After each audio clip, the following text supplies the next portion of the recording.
মা ও মা মা মা ও মা মা মা মা মা মা মা ৰচন কি হ'ল তই এতিয়া পাকঘৰত সোমাই আছা মই ইঞ্জিনিয়াৰ হৈ ঘৰলৈ আহিছো আৰু তহঁতৰ ৰিজাল্ট ওলাল নেকি কিয় দিব নালাগিছে ল'ব পাৰে এতিয়া তই চাই থাক মই কি কৰোঁ হ'ব হ'ব তই যি কৰ কৰি থাক কিন্তু মাহিদেউ আপুনি চব কাম বাদ দি মোলৈ এটা ডাবল আমলেট বনাওক বৰ ভোক লাগিছে আমলেটটো খুৱাম কিন্তু আগতে তোৰ খবৰটো ক তাৰ খবৰটো সি নিজে কেনেকৈ দিব মাহিদেউ হেজাৰ হলে ফেল কৰা খবৰটো নিজে দিবলৈ অলপ হলে লাজ লাগিবই হ'ব হ'ব হ'ব হ'ব উস্তাদি মাৰিব নালাগে মাহিদেউ লোৱা আৰু ভাজা শুনিছতো জোন এইবাৰ ইংৰাজীত ৩৫ বুৰঞ্জীত ৩২ পাইছেতো তাইৰ কথাৰ সুৰে সলনি হৈ গ'ল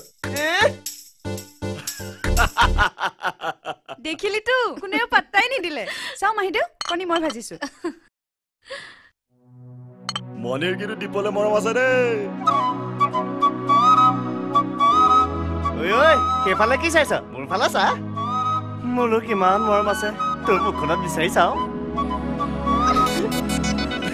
এইবোৰ কি হৈছে মানে একো হোৱা নাই দে তাই কিবা ভাঙিব খুজিলেও মই যে বাধা দিম সেইটো কথা তাই ভালদৰে জানে পাবিতো তই ইমান চিন্তা কৰিব নালাগে নহয় আৰু আজি ৰিজাল্ট ওলাইছেহে দুদিনমান ভালকৈ জিৰাই খটাই ল তাৰপিছত কাম বিচাৰিবি হেৰি আমাৰ দীপে কি ঠিক কৰিছে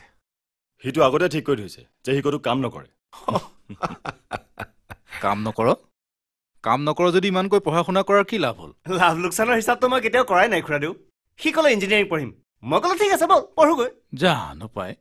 তোৰ কথা বতৰাবিলাক মই বুজিয়ে নাপাওঁ সেইটোৱেতো মোৰ দুখ খুৰাদেউ মই বুজোৱাত অলপ কেঁচা আচলতে জোনক এৰি থকাৰ ভয়তহে মই ইঞ্জিনিয়াৰিং পঢ়িলোঁ আপুনিতো জানেই মহাদেউহঁতৰ ঘৰখনৰ বাহিৰে মোৰ আপোন বুলিবলৈ আৰু কোনো নাই যোনেই মোৰ বন্ধু দাদা ভাই চব হেৰি নহয় এই নাই নেকি আছে তোলৈ চাহ কৰিছে চাগে হেৰি নহয় দীপ তই বহ যদি বহ মই অলপ বিবেকাৰ ওচৰৰ পৰা আহোঁ মণি মণি চাওঁ এফালা ইয়াক চাহ তাহ অলপ দে মই অলপ আহোঁ তই বহ যাওক তই বোলে কাম বন নকৰাটোৱে ঠিক কৰি লৈছ কিয় মই কাম বন নকৰিলে তই বেয়া পাবি নেকি কাম কৰিম কিন্তু চাকৰি নকৰোঁ মানে আৰু কি স্বাধীন ব্যৱসায় মই মালিক মই বনোৱা কি ভালেই হ'ব নে কি ক মই কি কম আৰে তইতো ক'ব লাগিব আফটাৰ অল লাভ লোকচানৰ হিচাপটো তই ৰাখিব লাগিব সৰ্বনাশ ৭টা বাজিল মোৰ মিস্ত্ৰী দুটা অহাৰ কথা মই যাওঁ দে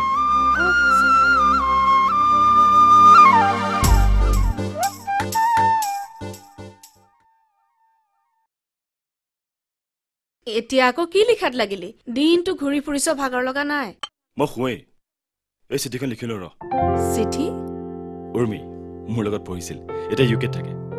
এডটো পালো ভাবিলে এখন চিঠি লিখি তাক আচৰিত কৰি দিওঁ হেৰি নহয় আজি মণিয়ে তোক দুবাৰ বিচাৰি আহিছিল ক'ৰবালৈ নিব লাগে চাগে তাই দীপক নকয় কিয়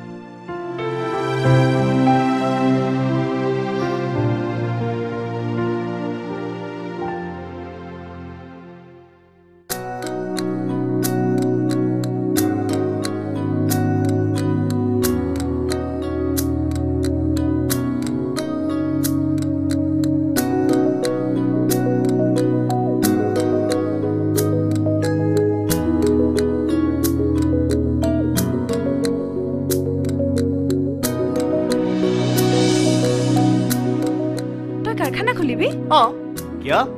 কাৰখানা বুলি কোৱাৰ কাৰণে যে আচৰিত হলি ফেক্টৰী বুলি কোৱা হলে চাগে কলিহেঁতেন ৱাও ফেক্টৰী মই সেইবোৰ কিয় সুধিবলৈ যাম আৰে তইতো ক'ব লাগিব